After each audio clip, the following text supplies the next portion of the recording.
Hello, my name is Al Stash, and this is Showcase Gardens. We are about to see one of the nicest gardens in a small town community where 4 seasons of gardening takes place every year. And that is not only the growing season, but the winter season, fall and spring. And this garden has been featured in Small Garden magazine and also is periodically, almost every year actually, on a garden walk for the community to see a real showcase garden. I had the opportunity to preview this garden a couple of weeks ago and saw some very interesting trees, a great variety of hostas, and the types of gardens that most people enjoy, which is a combination of plants and trees and artwork. And we'll have a special sequence of some artistic old items that were taken from farms and actually homes here in the community. We're in a town called Villa Park, Illinois, and Villa Park is a suburb of Chicago, about 18 miles straight west of the city of Chicago, and it has 4 seasons. So there is the winter season, the spring and fall season, and summer. And the only ones that are certain are winter. That is cold. The rest of the seasons, the temperature can fluctuate daily, even hourly. So the challenge of maintaining a garden of this quality is significant. And we're going to talk to the creator of this garden along with his wife who helped him create it, but we'll talk to that one person and get some real good details about how you establish a beautiful garden like this in your own backyard. Let's talk to Mr. Bob Wendorff.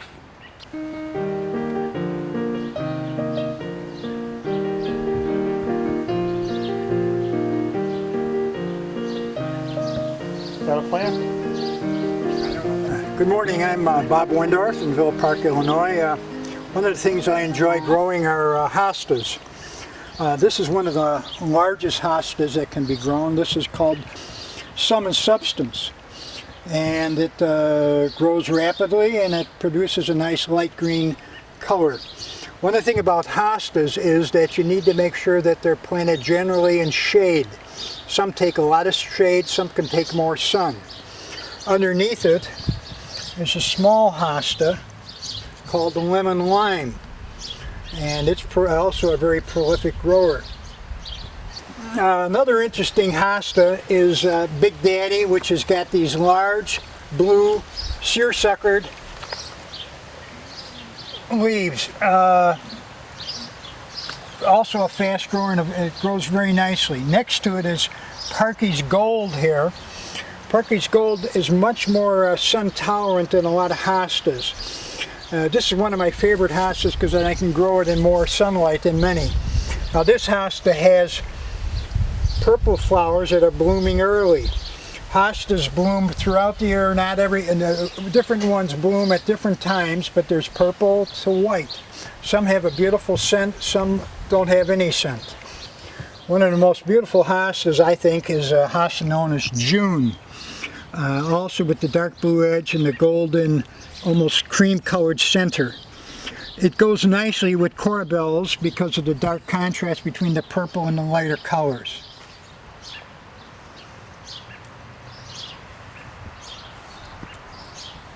This hosta here is known as Blue Mouse, and it is a mutation, or what we call a sport, off of another hosta called Blue Cadet.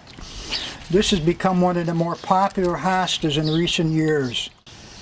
Now we're going to go over with a piece of this to compare it to its mother plant.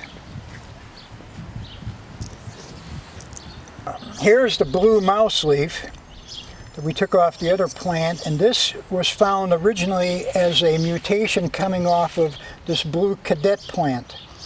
This is a very nice hosta because it grows rapidly and fills in area. The Blue Cadet is a real excellent grower. Here again, we've got it next to purple shamrocks growing in a pot. Purple shamrocks make a real nice contrasting to this. This plant here grows some bulbs which have to be taken in the wintertime, and I've always had much more success growing them in pots rather than in the ground. And now along here on the side of my garage I have an abundance of hosta, all in pots. And during the winter, the problem becomes, what do you do with them? In the wintertime, we cut off all the hosta, and starting with the largest pots, I take them in the garage and stack them so that they get a pile about 5 feet tall. The largest pots on the bottom and the small ones on top. If they begin to dry out in the wintertime, it might be necessary to add water to the top pot, and it'll trickle down all the way to the bottom. This mulberry, which is grafted, is a male branch grafted onto another mulberry tree. And the mulberry tree has female and male plants. So if you can get a male tree, you can take the branches, and if you come underneath here, you can see the upper part here is grafted here to the lower part, which can be any kind of mulberry, and then this is grafted on so you don't have any fruit.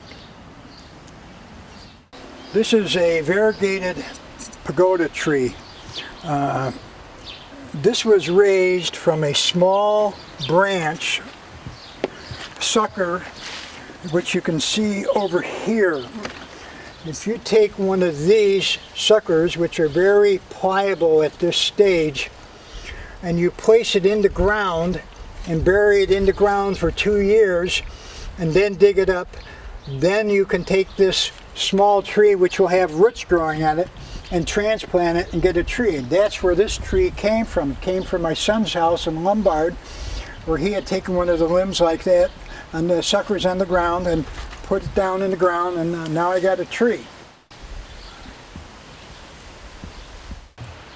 This is a Chinese lentago tree. It gets little white blossoms. These are the remnants here.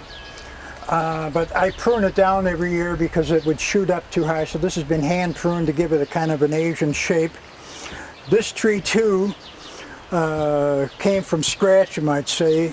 We had another tree like this on the other side of the garage, which got too big, but it would send up suckers along the base, and you take a sucker out with its roots, a little bit of root, and plant it. And this tree here is a free tree we got off the other one.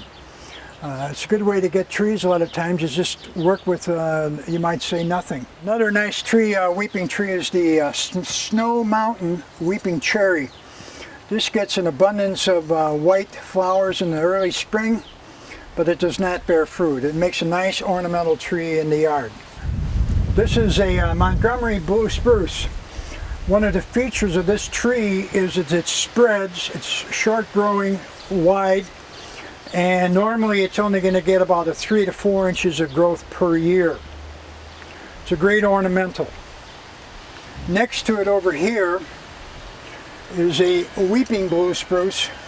My problem with it is this branch here was growing in this direction, so now I'm training it to go this way with a string, so in another year or so it'll be heading off this way, so you can see some of the other plants behind it.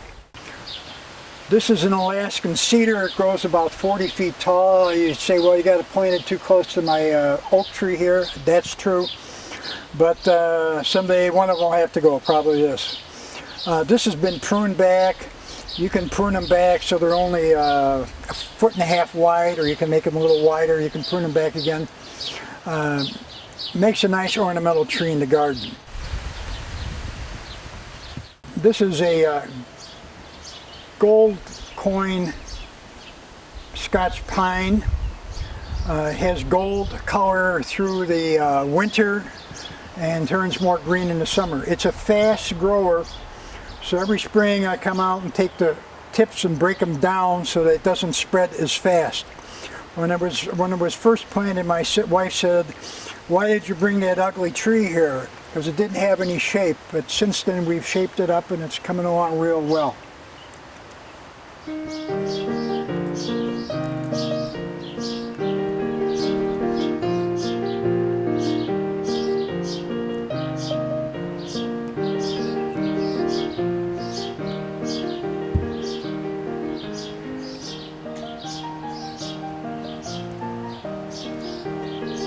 On the top here on my garage wall is a gear. Now you would think that's a cast iron gear, but actually it's a wood gear, that is used to cast in sand the cast iron gear. This is the piece used to make the mold for the gear that's going to be cast. Most of my collection here I've just picked up at garage sales or other places around. Now, one of the more interesting things is a little can like this, and say, well, why have such a little spout on the end here? The reason was there's a little hole and a cap here to put the kerosene into the kerosene lantern. One of my favorite memories going back in time is all the way across the other end here. This kerosene lantern belonged to my father back in the 1940s, and it was used by him to go back in the backyard to check the chickens in the chicken coop during World War II. There was a big shortage of meat, and the U.S. government encouraged people all to raise chickens in their backyards and wherever in their house. Another interesting item on here is this stove, which is a coal stove on this side and a gas stove on the right. This stove was approximately, this is another one similar to it made by Universal. That was about 1917. Now, in the wintertime you'd use coal because it kept you warm, but in the summertime you'd switch to gas because it was a little cooler cooking. Over here is a milk separator, which could be run by hand with a crank or power driven by this wheel. Originally, farmers would separate the cream and make cream milk and skim milk. Skim milk years ago was considered a waste product many times. It was used to feed the pigs. A grape crusher, which is used to crush grapes, and it sits above a big vat where you put the grapes in it for pressing. The wheel on the door up here, going up into the loft, was across the street at my neighbors. When they moved out, they had a sale, and it's an old wood spoke wheel, probably from the 1920s or 1910s or so, from an automobile. Well, that was a great review of a beautiful garden here in the upper Midwest. And as we talked about different items in this garden that Bob has created with his wife, we mentioned a couple of times that seasons require different care and feeding for the plants and trees that are in this garden. So Bob, I wanted to talk about that a little bit, and you brought out some products that you work with and different things that help you throughout the seasons. So let's just walk through it. In the winter, what happens to all this stuff? Well, in the fall, everything needs to be cut down, and I've got a lot of plants to cut down and get rid of. I don't have room to compost, so everything goes into the paper bags, and in our town they haul it away and it goes out to some farm and they grind it up, and then 2 years later I buy it back as compost. Yeah, to enrich my garden, but that's the way it goes. I buy my compost over here about a half mile away at a company called AK Mulch, and they have a big supply of mulch and compost and all kinds of landscape materials. So the first problem I have in the fall is getting rid of most of the stuff. everything you cut back. Everything gets cut back that has to go, and then they haul it away. If I wait till spring, I have to pay to have it hauled away. Right. So and now in other areas too, Bob, not in a municipality like this, you could just throw it in a pile and have a bonfire and burn it. But you don't do that here. You can't burn anything here without some fire department coming around and giving me a ticket. And I'd be right behind them with a camera. Okay. Then in the fall also, a lot of times I'll plant pansies, and many years they'll come back. I might put in 100 pansies. Okay. Of that 100 pansies, maybe 90 will come back one year, 30 the next. Now, if they're scattered around, and I'll transplant them early in the spring and put them all into one grouping someplace in the yard. Then later, around now in June, it's down to pansies. Out they go. Okay. Some years I plant wax begonias between the pansies early on. Okay. So that takes care of the fall. Now, also in the fall, I do leave my ornamental grasses standing, and they'll generally stand through the whole winter. Along the back here, I've got a whole string of Carl Forsland grass, which I think is one of the best ornamental grasses. And they're about 4 foot tall. 4 foot tall, and they grow up early. They have the seed pods. Now it's June, are already coming on. They'll be full in another 2 weeks. They'll be really looking good. Okay. So that's fall. Now, also in the fall, I've got a lot of hosta, and most of the hosta I'll take and put into the garage. And I said earlier, I take the large pots, cut all the vegetation off, stack them up, one on top of another, nothing between them, and then in spring, I'll take them out. Sometimes you might have to water them in the wintertime. Also, now one of the other growers of hosta, he puts planks of wood so they're not pressing on each other, but I haven't had any problems, so I do it my way. Now your garage, is it heated? Or The garage is not heated. It's drywalled on the inside. It's not heated, and it just makes somewhat different. If I still have too many hosta that I might have split for the spring, I'll put them in my backyard in the garden, and I cover them with a bale of straw. Okay. And that kind of modulates the temperature during the winter time, and I very seldom have lost a hosta that way. Okay, great. So, Great. So wintertime now, is the garden, other than the pansies or the other plants that you could plant, it's pretty bare, right? Except for the trees. Trees, yeah. Okay. Now the trees, do they need any? I mean, these are all trees that are built for this area, another right? thing, talking about trees that I started doing now, instead of putting tree spikes in the spring For fertilizer. for fertilizing, I put the tree spikes in the fall. And they start dissolving somewhat, but then they freeze up too. But I notice now that the trees are growing better since I put the spikes in the fall. Mm-hmm. And one of the tips I give anybody, if you try to pound those tree spikes in, big problem. Take an old shovel or something, especially one with a D handle, Okay.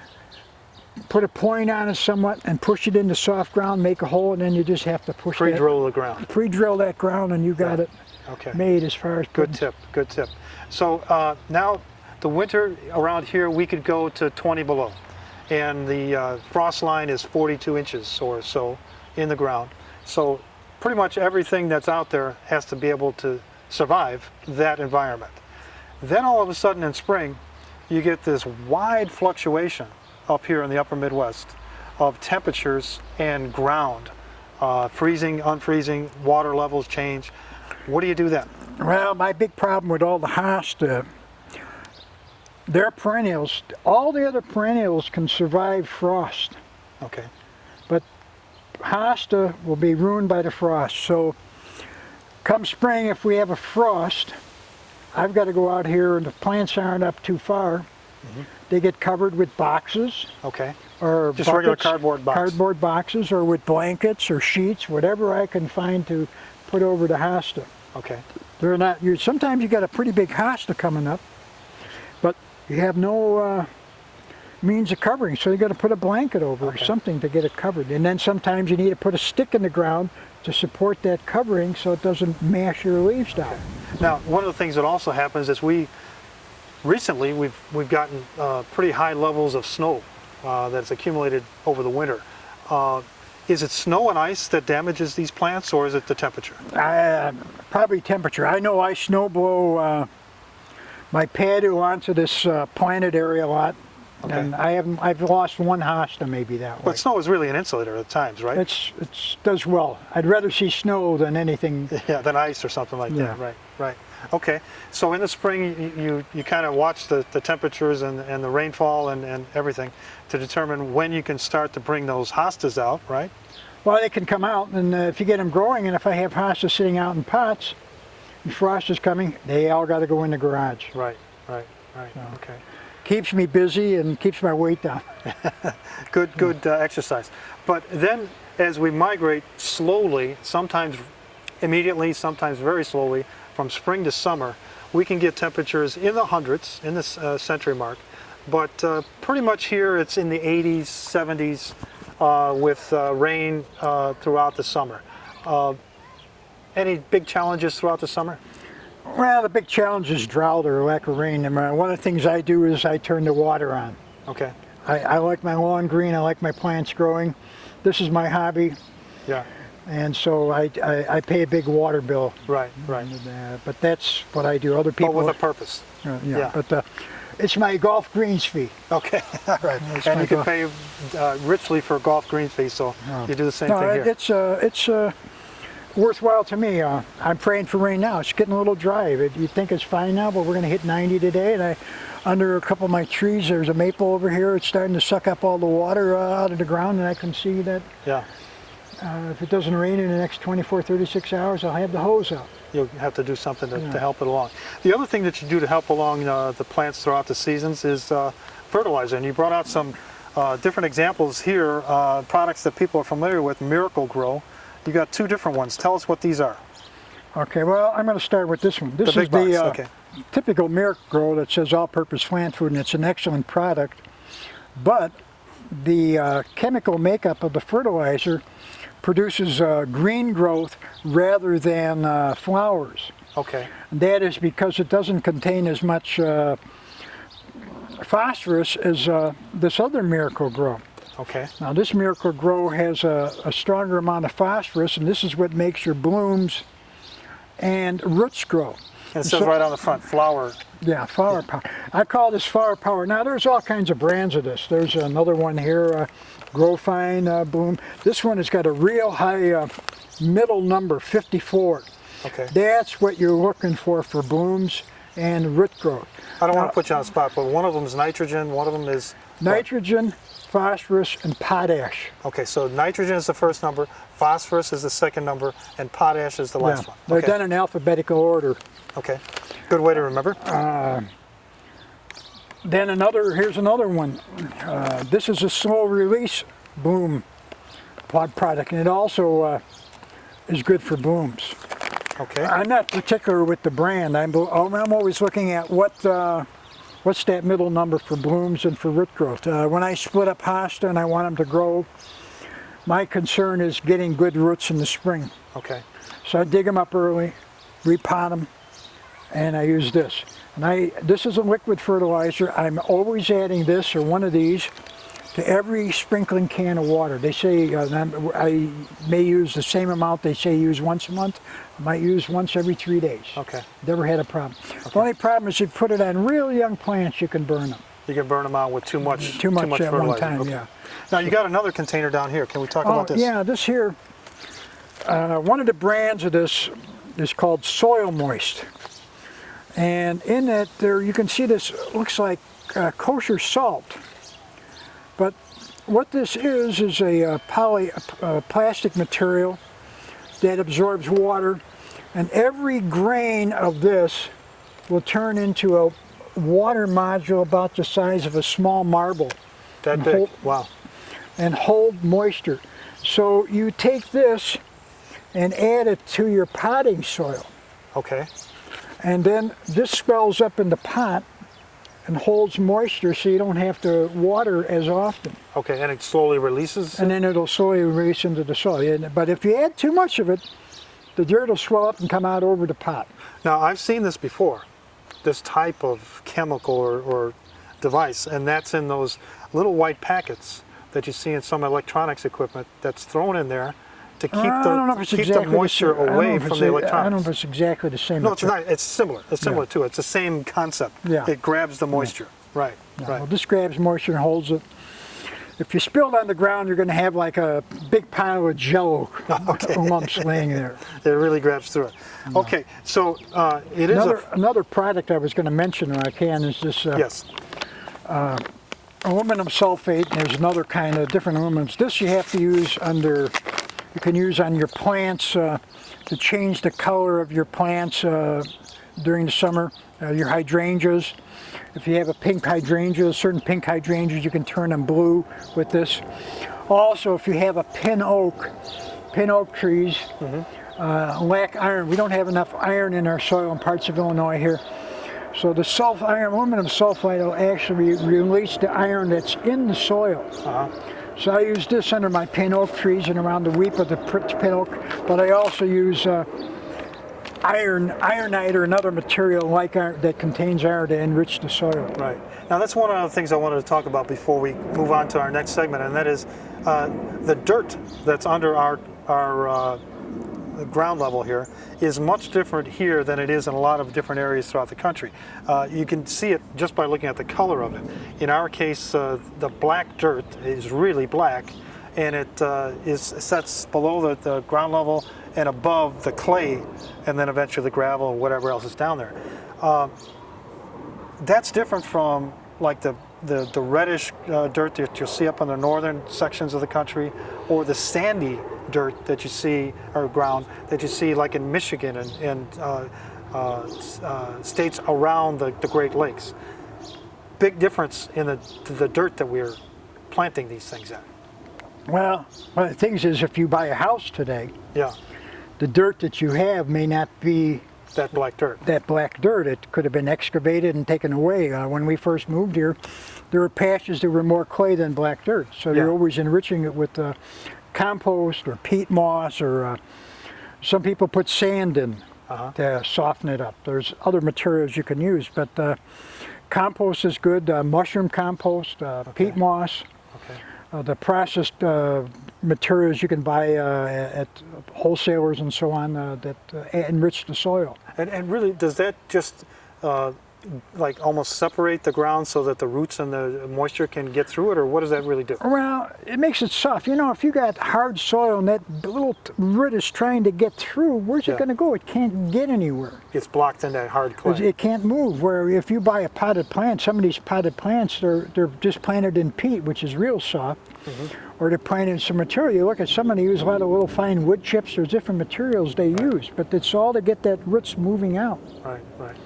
Excellent, excellent. Well, it's been a great tour of your garden. You not only showed us a lot of wonderful plant life and trees, but as we went around here, there's a lot of artistic additions into your garden. Some of the sculptures that you have around here are just amazing and interesting to look at. Not just the wall of farm and old-time implements that you showed us, which was also great. So I want to thank you very much for the time that you spent today. Thank you for coming. We appreciate you being here. And we'll look forward to seeing you again in the next garden walk or the next magazine. This is great work and something that everybody should strive for.